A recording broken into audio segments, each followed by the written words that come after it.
दोस्तों, इस कोरोना संकट काल में तमाम तरह की निगेटिव खबरें आ रही हैं। पुलिस लॉकडाउन तोड़कर घर से निकलने वाले लोगों को पीट रही है। आनंद विहार टर्मिनल और बांद्रा रेलवे स्टेशन पर लोगों का हुजूम इकट्ठा हो गया है। दिशा निर्देशों के बावजूद हजारों विदेशी नागरिक जमात में इकट्ठा हुए हैं। डॉक्टर्स को पर्याप्त पीपीई उपलब्ध नहीं है। पुलिस और डॉक्टर पर हमले हो रहे हैं। ये सब देख सुनकर ऐसा लग रहा है कि भारत कोरोना महामारी के खिलाफ युद्ध हार गया है और आगे भी भयावह स्थिति होने वाली है। लेकिन जब हम आंकड़ों को देखें तो हम पाएंगे कि per capita corona infection India में बहुत ही कम है। अमेरिका में आज कोरोना पेशेंट 7 लाख हैं तो इंडिया में 14,500, जबकि भारत की जनसंख्या अमेरिका से 4 गुना ज्यादा है। भारत में कोरोना पेशेंट की रिकवरी रेट भी बाकी देशों की तुलना में ज्यादा है।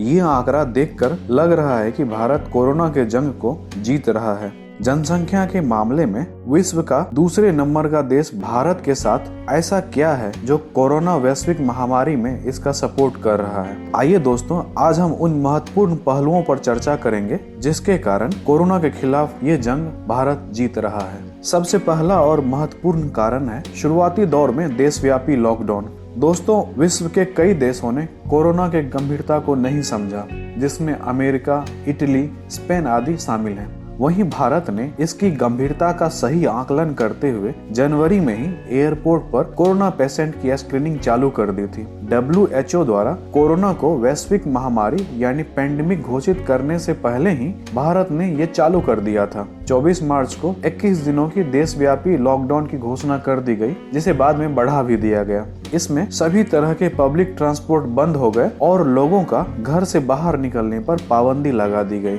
ये वो मास्टर स्ट्रोक था जिसने कोरोना के संक्रमण दर को कम कर दिया। दोस्तों, कई डॉक्टर्स और वैज्ञानिक मानते हैं कि जन्म के बाद भारत में बच्चों को दिया जाने वाला टीका BCG के कारण भारत में कोरोना संक्रमण की दर इतनी कम है। लगभग सभी बच्चों को BCG का टीका दिया जाता है। इसके कारण भारत में कोरोना के खिलाफ हर्ड इम्यूनिटी पैदा हो गई है। हालांकि अभी इस पर रिसर्च होना बाकी है। तीसरा कारण है कॉन्टैक्ट ट्रेसिंग। भारत ने संभावित कोरोना पेशेंट की खोज के लिए एक मेहनत प्रोग्राम चलाया। इसमें भारत सरकार की कई एजेंसियों ने हिस्सा लिया। आपको याद होगा कि निजामुद्दीन जमात से पूरे देश में गए लोगों को ट्रेस करने में IB ने बहुत मदद की। सूचना तकनीक का इस्तेमाल कर काफी हद तक संभावित कोरोना मरीज को खोज कर क्वारंटीन किया गया। भारत में डिजीज ट्रेस करने के लिए एक प्रोग्राम है जिसे हम integrated disease surveillance programme IDSP कहते हैं। इस IDSP ने बेहतरीन काम किया और कोरोना संक्रमण को रोका।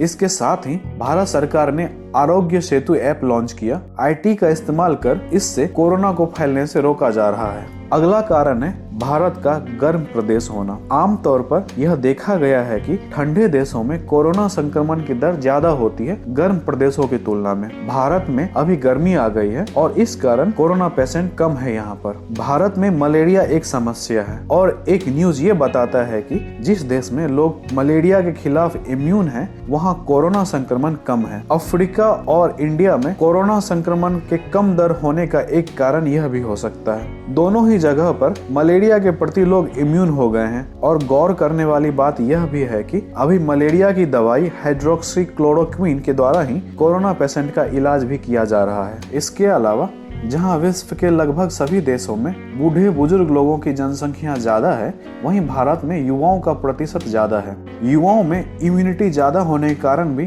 कोरोना संक्रमण कम है भारत में। दोस्तों, आपको हमारा ये कंटेंट कैसा लगा हमें कमेंट बॉक्स में जरूर बताएं। और अगर आप हमारे चैनल पर नए हैं तो इसे लाइक और सब्सक्राइब कर बेल आइकन जरूर दबाएं।